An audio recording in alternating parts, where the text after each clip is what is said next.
We'll just leave that picture that was that snow picture in the past, because that is from the past. That is not from now. Betsy will confirm that.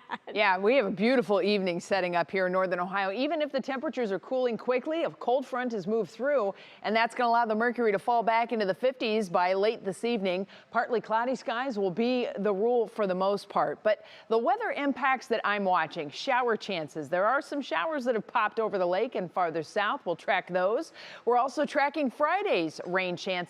And next week, I know it's off in the distance, but early next week, we have an interesting combination of dry air, warming temperatures, wind, and of course, we're dealing with a drought right now. So I think we may end up with some fire risk early next week. I'll explain coming up. Temperatures are cooling. We're at 65 downtown, still 73 in tropical Dover. The cooler air is filtering in from north to south. And look at the radar. All of a sudden, we got something to look at, right? 21 lightning strikes, and they're all out over the lake. That's all in the last 15 minutes with this little cluster of cells that have popped up here out mid-lake. All of these are moving generally from west to east, but as they do so, the entire line is sinking southward. So heads up for Lake and Ashtabula counties. We will have some rain coming in. Geneva on the lake, it's about 724 or so. Ashtabula 740, Conneaut at 803. And again, we're kind of keeping an eye on the western end of this. If this gets to be a little bit more robust, we may have to include areas farther to the west. Anthony will have an update on this coming up at 7.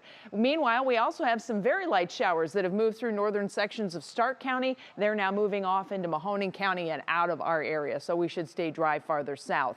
Again, all of this is with this cold front that has been moving through. Clearer skies with cooler temperatures off to the west of us. We have a chilly day that's coming for tomorrow. Variably cloudy for tonight after these evening sprinkles, and now a few thunder showers possible will be moving out. We'll be in the mid-40s to start your day tomorrow, and the rest of your National Designer on-the-hour forecast propels temperatures into the mid-50s for highs, so notably cooler, about 20 degrees cooler tomorrow than where we were today. Now, if we start Friday morning, again, this is Friday morning. Tomorrow is Thursday, then Friday. I have to remind myself of this. We are going to start Friday in the 30s, so a lot cooler to begin Friday, but we'll have some clouds and then eventually showers moving in on Friday.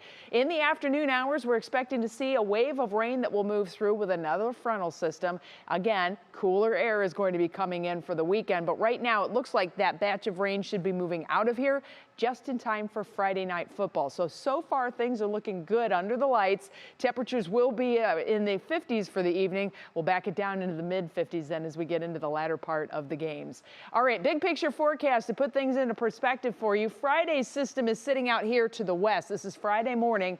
That will pull through, and as it does so, it will usher in much cooler air for this weekend. So do know we're going to have a very fallish weekend. Then by Monday, we've got this surge of warm air coming. Look at all of our isobars packed together. The cool air that we get this weekend is also very dry air. So I put the dew points on here. We have dry air, we have warming temperatures, we have wind, and we have a lot of fuel that is sitting around. We have drought conditions right now. So if you're planning to start to get a jump on the yard work, maybe cleaning up the leaves, burning the leaves and stuff, don't do it. Wait until later in next week when we have a lot more humidity that's coming in. That will help everybody out a lot.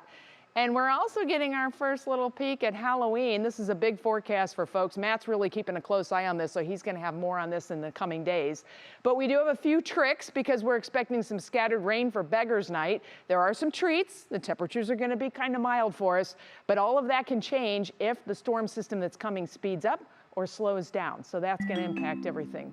But we're going to keep tracking it for you.